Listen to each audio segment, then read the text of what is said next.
So, the Book of Monsters sounds like a script that you really just couldn't turn down. Tell us a little bit more about it. What attracted me, apart from having seen Paul and Stewart's previous film, Creature Below, was just their style. I really enjoyed the guys' work. And then when they did the Kickstarter, they asked me to be involved. And I just loved the idea that in the Kickstarter, you got to vote on which monsters would be in the movie. And I just thought that was just such a great idea. And they came up with a wonderful script. Yeah, similar to Nick, it was just absolutely fantastic script that we just couldn't not be involved in. I've worked with the guys before and they're just brilliant, and as I said, the options with the Kickstarter, it was just so exciting, so it was an opportunity I could not miss, definitely. It's an opportunity to add inclusivity for the audience as well, isn't it? Really be a part of the narrative almost. Yeah, and I think it's really paid off in terms of, we've just sold out the Prince Charles Cinema really, really quickly. Tickets were like gold dust. And it's just such a great reaction we got as well. It was absolutely, they just loved it. They were laughing at all the bits we needed them to laugh at. It always helps. Yeah. Always helps. Yeah. And for every actor as well, they're looking for a solid part with an arc. So what attracted you to the part? Yes, I mean, the part of Sophie, she just had a huge growth in the film. That's what I really loved about her. She started off really shy and timid, and by the end, she was a badass. She was. I just loved that about her. And I think what really I loved about Jonas, father, I'll tell you what, my favourite moment on filming, there's one particular scene that we did, and I walked off set, and 3 people walked up to me and said, I think I better phone my dad.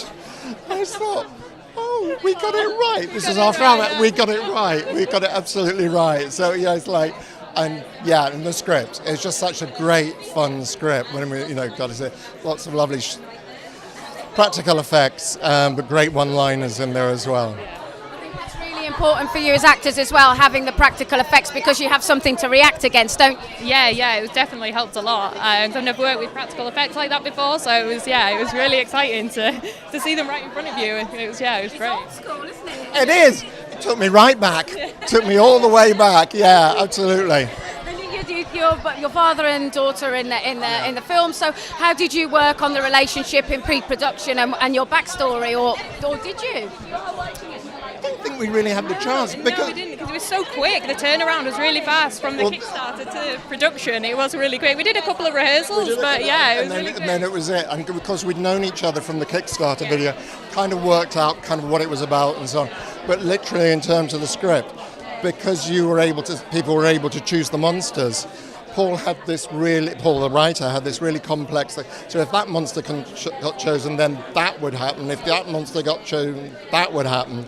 So I didn't actually see the full script until quite close to shooting. Very exciting. Yeah. And horror is such a wonderful genre, isn't it? It isn't just about sort of slasher and lots of blood and gore. There's often social commentary, but there's also a great community spirit as well, isn't there? I think this was the perfect Fright Fest movie. I've been coming for years. I mean, actually, watching the documentary on Fright Fest and realising that, I started at Shock Around the Clock, took a long gap and then came back a few years ago. It's the community. I've made so many friends here over the last, But also, I'm in the lucky position, as you will be one day, of going to conventions in the States. I love the fact, enthusiasts, as Clive Barker calls them, not fans. Enthusiasts, they're so nice. Everyone's genuinely polite, really interesting, it's great. When you hear a title, The Book of Monsters, I mean, you cannot not turn this opportunity down, can you? Absolutely not. I mean, you hear a title like Book of Monsters and you're like, I'm in. What do I do? Am I a monster? And then do I survive? What attracted you to the story? The team, absolutely. So I had auditioned actually for a previous film that they had done, and I didn't get the role. Michaela got the role. We're best friends. So she's staying in my bed tonight. But I stayed in touch with them, and they just seemed like really cool guys. And then they called me up out of the blue. They said, "Hey, we've got a lead for you in our next film. Would you like it?" And I was like, "Yeah, I'll take that." It was so funny because when I got the role, all I heard about was this girl who was just as amazing, but for some reason didn't quite fit it. And I kept hearing about this girl that I'd auditioned against that was an amazing girl, but didn't get the role because I suited it a little bit more. And then I met her and I was like, yeah, she's phenomenal and so talented. And now we're like best friends. We're really good friends. And it's been so fun working with everybody. There's nobody that you don't like or that you don't get on with. Well, it's interesting when you're working on independent and horror in particular. There's this cult community sort of spirit, isn't there? So I imagine on set there's a real sort of collaboration and everybody mucking in because they're all behind the project. 100%, and I think when you are working on lower budget feature films, you really need to muck in and you need to show your dedication and your passion to make something amazing that can change every single person who puts anything into its life, and that's what it's about. And it's also about creating something aesthetically and entertainment-wise pleasing for an audience. That's why we do this. That's why we're in this industry, and it makes us wake up every morning and love going to work. And particularly the physical effects as opposed to CGI or computerized. There's a real following for that, the old school way of doing it. So when, it's a female-led film, we're doing those practical physical effects, and then, people are on board instantly, which is lovely. It's much easier for you as actors having the practical effects because you have something to react against. I mean, that's what acting is, reacting, isn't it? Well, you say that, but sometimes in The Creature Below, I had to act off a huge polystyrene ball, which had massive tentacles that was covered in lube, like lubricant, and people were waving the tentacles at me, and then the director was like, okay, now your sister's been killed, go. But no, it's definitely, it's really useful, and the amazing thing with the cast that we had is that when you needed an eye line or you needed someone to work off and the camera wasn't looking at them, everyone was like, right, I'm there. What do you need? What do you need? Day and night, supporting each other through it, everything. Yeah, no, it's funny that you say that because even though it's practical effects, each monster had several people manipulating it, the arms. So you're not only acting against a green blob there, but, there's 4 people around it moving things. So, it's pluses and minuses from the acting perspective, but I loved it all.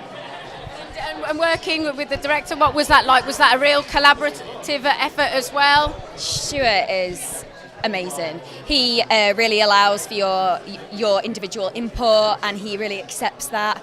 If you think, okay, I don't really think my character would behave in this way or say this or do that, he's like, okay, let's talk through it, and he'll work through that stuff with you. He compromises no end, and we compromise with him, and I think that's what made the film phenomenal. And he has utmost confidence in his actors, so much faith in them, so it's just a pleasure to work with him. And Is there something nice as well with working within the horror genre that allows you kind of go on a deeper emotional journey, and you're allowed to kind of travel into aspects of a personality that in other films you wouldn't necessarily get to. Yeah, you're the psyche behind your characters, absolutely. And especially with the likes of a comedy horror, I don't know about yourself, but you're playing the comedy, but you're also playing the intensity. Lizzie's breaking down in one of the scenes, actually crying, roaring her eyes out, and the next scene, she's laughing about a guy that she's in love with or whatever. Do you know what I mean? There's highs and lows, and it's just making that journey fluid. Yeah, I think the horror comedy genre, you can take people to darker places because you've made them laugh first. So that's what I really think works. I tell people I'm in a horror film, and they're like, oh, tell them I'm in a horror comedy, and they're like, yeah. So the Book of Monsters, I mean, as soon as you hear a title like that, your imagination just goes wild, doesn't it? Book of Monsters, which I think is a fun title because you're going to get monsters and potentially a book in there. But essentially it's about 6 girls who must fight off a horde of monsters at an 18th birthday party, really channeling the 80s retro vibes of stuff that we loved when we were younger, myself and writer Paul Butler. It's just a monster-filled, entertaining movie, I hope. What was it about using female protagonists that kind of excited you, really? Yeah, I mean, we know so many fantastic actors. A lot of them are women, and it's all about girl power, really. We're trying to channel, I grew up with Joss Whedon. Joss Whedon taught me a lot of what I know. And, if you want to kick monsters' asses, you get some badass women to do it. And the thing we were really keen to do is these aren't women who are strong in the sense of they can pick up an axe and they can kick ass. They're strong women with emotions, and they're real and they're raw, and hopefully we did justice to that, because women have been dealt such a bad hand in horror for so long, and now we're in it's such a perfect time for the genre right now, with so many great films out there, and female directors as well. Because the women are no longer the victims, aren't they? Exactly, no, they're the ones kicking ass. The monsters are running away, and that's what we want. With regard to the monsters, the actors were praising you because you use practical effects as much as possible. Again, that's probably paying tribute to films of the 80s that you love. Definitely. Like when we watched John Carpenter's The Thing, I can't imagine that with CGI. Unfortunately, you can kind of imagine it because they did a bit of a remake prequel thing. Practical effects are tangible, they're real, you can reach out and touch them, the actors can interact with the monsters, they can get soaked in the gore, and it doesn't even matter with practical effects, especially with 80s films. You can watch them and you can go, oh, that, your brain isn't telling you, oh, that's just a puppet, because it's like Yoda in Empire Strikes Back. Look at that compared to the CGI Yoda. It's so real, and really, people love it. Everyone's been telling us how much they love the practical effects, and thank you for doing practical effects.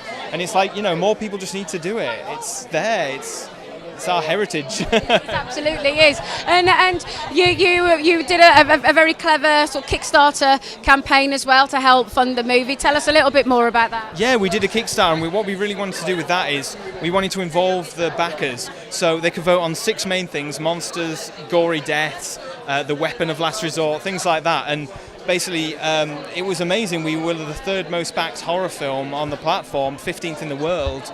And just the support of Fright Fest, because they had our first film, and with the First Blood, they're always keen to kind of encourage first-time filmmakers, and they just shared it and got it out there. And the support we had was amazing, and we got Nicholas Vince on board as well, who's absolutely fantastic. And yeah, we got the money, and the backers voted on all the stuff, so all of the backers can see their winning votes in the film, which is great, the way that they kill people, and they can maybe, even if they didn't win, they'll take enjoyment out of what they see and go, oh, that was pretty cool actually, yeah. Is that interesting as well from the screenwriter's point of view, because he has a very definite idea, but then he's now got to carve this story out of the prerequisites that are given to him? Yeah, Paul was really clever with it. I mean, we both sat down and did a full breakdown of the film before the Kickstarter, and we basically left in like archetypes. So it was like the beast monster or the slasher monster. We didn't know what they looked like though, so we had to kind of leave these gaps in there. Same with the weapon of last resort.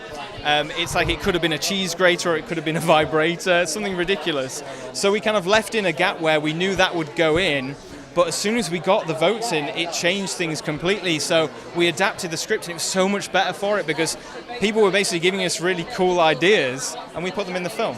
Yeah.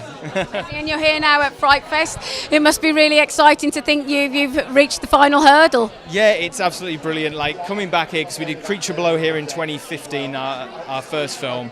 And yeah, the support they've given us, we would not be where we are without Fright Fest, getting the money on Kickstarter, and then the support they've given us by just being here. I mean, we've got our distribution deal here, which we announced as well with Dread Central Presents, so it's fantastic. They've done such an amazing job, and for any filmmakers in the UK or international aiming for the best festival experience for your film, Fright Fest is what it is.